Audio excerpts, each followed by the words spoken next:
Magandang umaga sa ating lahat. Narito ang update ukol sa minomonitor natin na si Bagyong Ramil. Kaninang 2 a.m. ay nag-intensify na into a tropical storm si Bagyong Ramil.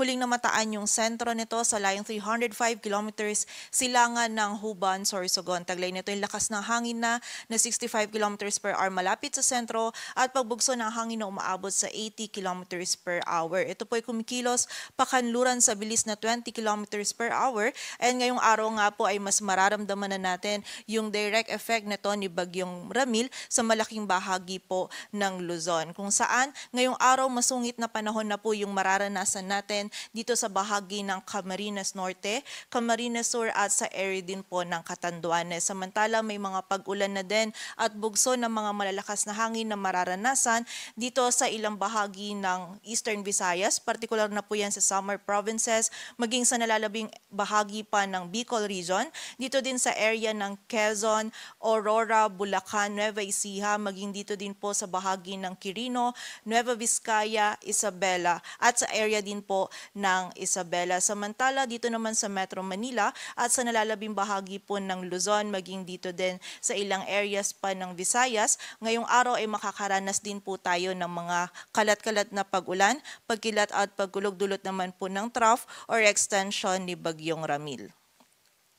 At ayon nga dito sa ating latest forecast track analysis, generally west-northwestward na po yung magiging pagkilos ni Bagyong Ramil at in-expect po natin mamayang hapon or gabi ay posible po itong lumapit or maglandfall dito sa area ng Catanduanes. And then patuloy po itong kikilos patungo pa rin dito sa may central southern Luzon area kung saan mamaya po or bukas po ng early morning ay posible naman itong lumapit dito sa may area ng Camarines Norte and then posible po yung another landfall natin over the area of Aurora or Quezon bukas po ng umaga or ng hapon. And nakita po natin after po ng pag-landfall niya dito either sa Aurora or Quezon area ay tatawirin naman po nito yung northern and central Luzon area. And during its passage, nakita po natin na ma-maintain niya yung intensity nito na tropical storm and nakita nga po natin ngayon hanggang bukas po yung peak na mararamdaman natin yung direct effect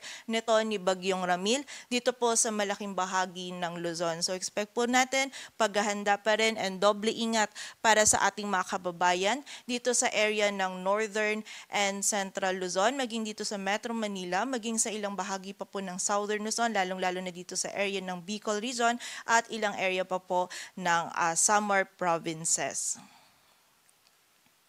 So kasalukuyan po meron tayong nakataas na wind signal number 2 dito sa Camarines Norte, Catanduanes at sa northern portion ng Camarines Sur. Samantala wind signal number 1 naman sa Cagayan kasama na yung Babuyan Islands, Isabela, Quirino, Nueva Vizcaya, Apayao, Abra, Kalinga, Mountain Province, Ifugao, Benguet, Ilocos Norte, Ilocos Sur, La Union, Pangasinan, maging sa Aurora, Nueva Ecija, eastern portions ng Bulacan, Tarlac at Pampanga, maging sa northern and eastern portions ng Quezon kasama na yung Polillo Islands, sa Camarines Norte, rest of Camarines Sur, Albay, Sorsogon, Burias and Ticao Islands, northern Samar sa northern portion ng eastern Samar, maging sa northern portion ng Samar. Kung saan dito po sa mga areas na nabanggit natin, makakaranas po sila ng mga malalakas na hangin na dala ni Bagyong Ramil. Sa mga susunod po na issuance natin, posible pong magtaas po tayo or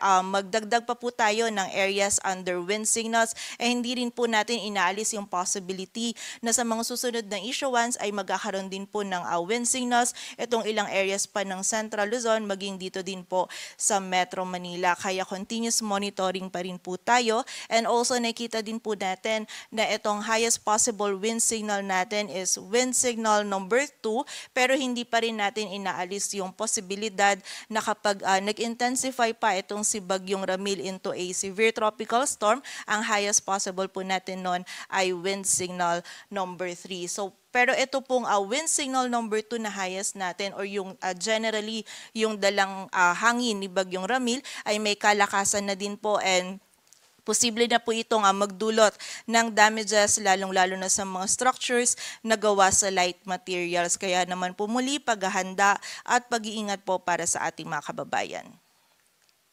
Samantala para naman po sa mga pag-ulan, ngayong araw dama na rin yung mga pag-ulan na dala ni Bagyong Ramil. Mga malalakas po na pag-ulan yung dala nito.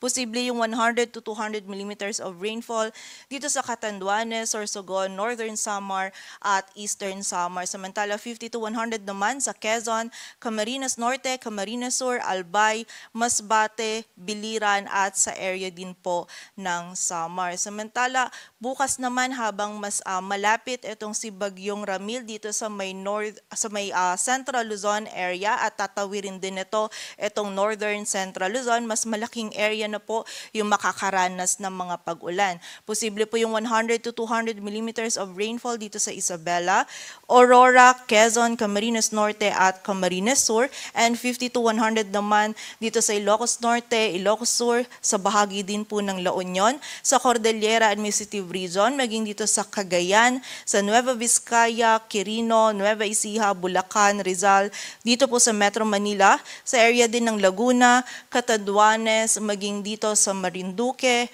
Romblon, sa area din po ng Sorsogon, Albay, at dito rin sa area po ng Laguna at Rizal. So, ina-expect po natin by Monday naman ay meron pa rin pong mga pag-ulan.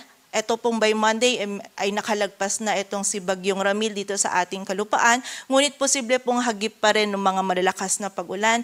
Itong area ng Ilocos Norte, Ilocos Sur, La Union, Pangasinan, Abra at Apayao. So muli po, doble ingat pa rin sa ating mga kababayan sa banta po ng mga pagbaha at pagguho ng lupa, lalong-lalo na po ngayong araw hanggang bukas. And makipag-ugnayan din po tayo sa ating mga LGU para po sa mga aksyon na kailangan nating gawin para sa ating kaligtasan. Sa kasalukuyan, meron na din po tayo nakataas na gale warning sa seaboards yan ng Catanduanes, Camarines Sur at Camarines Norte. And sa mga susunod po na issuance natin ay posibleng madagdagan pa po itong mga areas natin na may gale warning.